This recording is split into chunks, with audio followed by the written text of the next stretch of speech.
Fala, senhores! Sejam muito bem-vindos ao canal novamente. Hoje nós vamos falar sobre um termo que está muito na moda agora, que são as Dark Kitchens, ou também chamadas de Cloud Kitchens e Ghost Kitchens.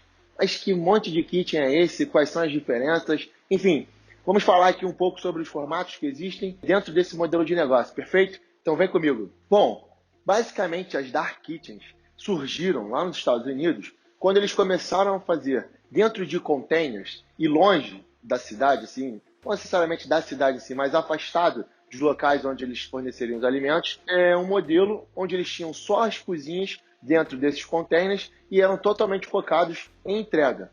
Então esse conceito do Dark Kitchen, ou da Ghost Kitchen, ou da Cloud Kitchen, é baseado nisso, delivery, entrega. Então você tem hoje cozinhas que não tem nenhuma identificação, nenhuma fachada, não tem nada, simplesmente ela está em alguma localidade que você desconhece e ela está focada 100% em delivery.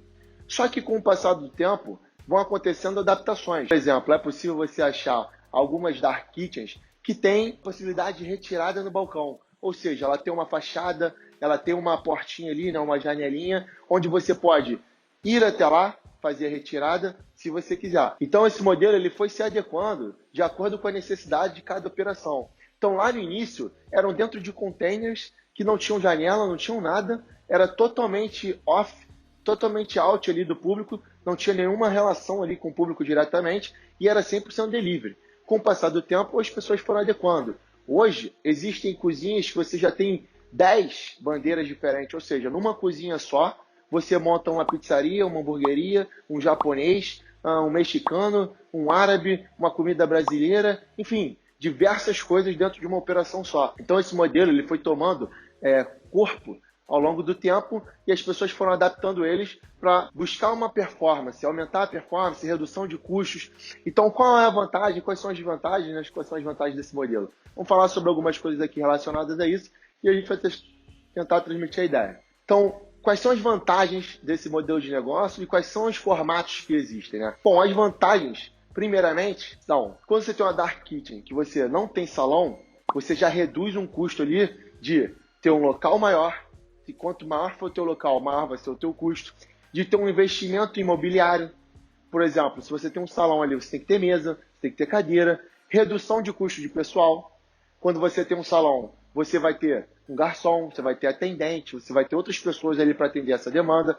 Então, todos esses custos inerentes a ter um salão são retirados quando você tem uma Dark Kitchen. Mesmo que você tenha uma operação que tenha uma fachada ali, que a pessoa faça a retirada, o salão, como ele não existe, você tem uma redução de custo de diversos pontos. Citei alguns deles aqui, posso citar também a economia de energia também, é outra coisa que você teria um custo no salão.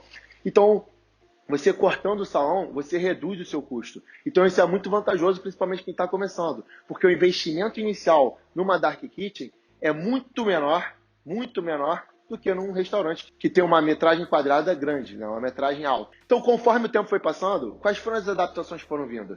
Veio desse primeiro modelo, onde não tinha nenhum contato com o cliente, não tinha janelinha para você pegar, tipo um takeaway ali, que você desce da tua casa, do teu apartamento, vai lá e retira, fazer uma retirada, não existia. Aí passou a ter formatos com esse modelo. Aqui no Rio de Janeiro tem um grupo que atua em diversos segmentos de delivery, né? Diversas bandeiras, que tem esse formato, que eles botam uma fachada e você tem uma janelinha ali onde você pode retirar no caixa, pagar e comprar ali se você estiver passando. Antigamente não existia isso. E o que foi acontecendo depois? Começou a vir outros formatos. Quais são esses outros formatos? Antes o cara tinha uma Dark Kitchen, que ele tinha uma bandeira só, então ele tinha uma pizzaria. E o forte sempre foi lá atrás da pizzaria, porque a cultura no mundo inteiro da pizzaria delivery, né, da pizza por delivery, sempre foi muito forte. Perfeito? Só que com o passar do tempo, outras bandeiras começaram a ter força no delivery. O que começou a acontecer? Ao invés de eu montar uma operação, uma Dark Kitchen, onde eu teria uma marca só, de um segmento só, por exemplo, uma pizzaria, começaram a montar Dark Kitchens, onde você tem mais de uma marca, ou seja, mais de uma bandeira. Então aí volta o que eu já falei aqui atrás. Você começa a ter uma pizzaria, com uma hamburgueria, com um japonês, enfim, várias marcas dentro de uma mesma cozinha. Então essa foi uma outra adaptação que foi aparecendo, que foi surgindo nesse modelo de negócio, que é você ter uma cozinha com várias bandeiras dentro dela, com vários segmentos.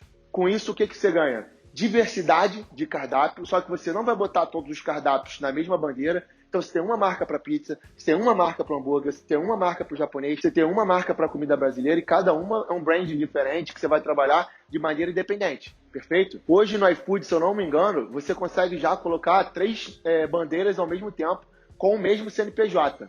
Se você for um super restaurante, eu acho que tem esse critério. Mas enfim, você consegue botar 3 bandeiras no mesmo CNPJ. Ou seja, você tem um CNPJ numa cozinha só e você consegue botar 3 bandeiras. A tendência aqui para o futuro é que você consiga botar N bandeiras. Eu já vi operações nos Estados Unidos com 20 a 30 bandeiras, normal isso lá, ok? O mercado lá é mais maduro, já mais desenvolvido. E olha que engraçado, eles botam mais de uma marca do mesmo segmento. Então ele tem 3 marcas de pizza, ele concorre com ele mesmo. Porque aí ele muda algumas coisas de receita de uma marca para outra e ele consegue captar clientes do mesmo segmento que prefere mais de uma forma do que da outra, bandeira que ele também é dono. Então ele é um ganha-ganha. Se o cliente comprar nessa pizzaria aqui ou nessa aqui, na A ou na B, é ele que ganha do mesmo jeito, porque a cozinha é só dele. Entendeu? Olha que doideira. Então, com o passar do tempo, essas adaptações foram surgindo. Então, foram tendo mais de uma bandeira por causa de segmentos. Então, as pessoas começaram a botar mais um segmento dentro da mesma cozinha. E aí, o que está acontecendo agora? Qual o movimento que está surgindo no mercado? É o movimento de empresas grandes, já consolidadas, como Rappi, Cloud Kitchen, Mimic e outras, fazerem investimentos em cozinhas industriais, como se fosse um coworking, só que elas são independentes. E aí eles têm 8, 10, 20, 30 cozinhas dentro de um local só, que eles compram tipo um galpão, um local muito grande, e eles fragmentam isso em várias cozinhas, e eles alugam isso para você. E qual é a vantagem desse mercado? A vantagem desse mercado é que você se exime totalmente do investimento inicial. Como assim? Como você não precisa comprar um maquinário, comprar mobiliário, investir em infraestrutura, alugar num local, você corta todos esses custos e quem assume esses custos são essas grandes empresas que estão atuando nesse segmento. Perfeito? Então, quais são essas marcas que estão atuando hoje no mercado? Vou falar aqui as principais, vou falar as maiores e vocês dão uma pesquisada se vocês quiserem aprofundar um pouco. As principais são Rappi, Kitchen Central, já está bastante forte aqui no Brasil, Mimic e a última é a Ghost Kitchen, que foi fundada pelo Travis, que é ex-CEO do Uber. Então, são marcas grandes que estão investindo nesse setor, estão investindo nesse formato, porque eles entendem que é um setor bastante promissor. Qual é o case dos caras? Qual é o business dele?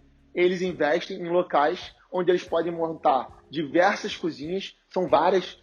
Alguns investem em locais que montam de 8 a 10 cozinhas e outros que já investem na casa de 30 cozinhas.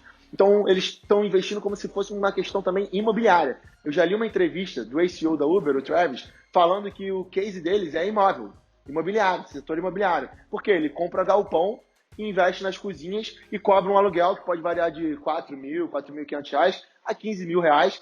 E eles fecham contratos de 2 anos. Então, eles focam em quê? Nos aluguéis. Perfeito? Então, eles investem na infraestrutura, investem no maquinário, investem em tudo que tem que ser feito na operação para montar a cozinha e deixar ela pronta, e eles cobram aluguel de quem for entrar lá e quem for operar. Então, algumas cozinhas fecham um contrato de 2 anos, outros de mais ou menos tempo.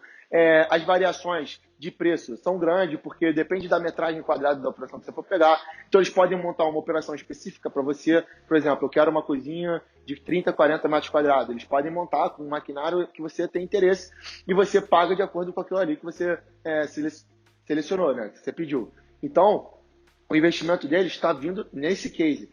Então, a gente falou aqui sobre as Dark Kitchens mais tradicionais, como elas começaram, como elas foram se adaptando para receber pedidos ali por retirada. Então, pessoas que estão passando ali conseguem pedir na janelinha ali, fazer a retirada, ou pedir da sua casa no aplicativo e descer e fazer a retirada também é uma possibilidade. E aí, esse mercado foi se adaptando para empresas que investem nas cozinhas e alugam isso para terceiros. Perfeito? Então, esse mercado está bastante dinâmico, ele é muito promissor, ele não está dando sinais de freio, pelo contrário, cada vez mais ele está se desenvolvendo. Com a questão da pandemia, mais ainda ele se desenvolveu, porque ele jogou muitas pessoas que não tinham hábitos de consumo por aplicativo ou de envolvimento com tecnologia para esse universo. Então, mais pessoas estão consumindo por aplicativo, seja comida, seja delivery, seja e-commerce, seja o que for, as pessoas estão se aprofundando mais no mundo digital e, por consequência, esse mercado só cresce. Então, me perguntaram recentemente, poxa, isso no Instagram, qual o mercado interessante para eu investir ou para abrir uma franquia? Eu falei, cara, no digital,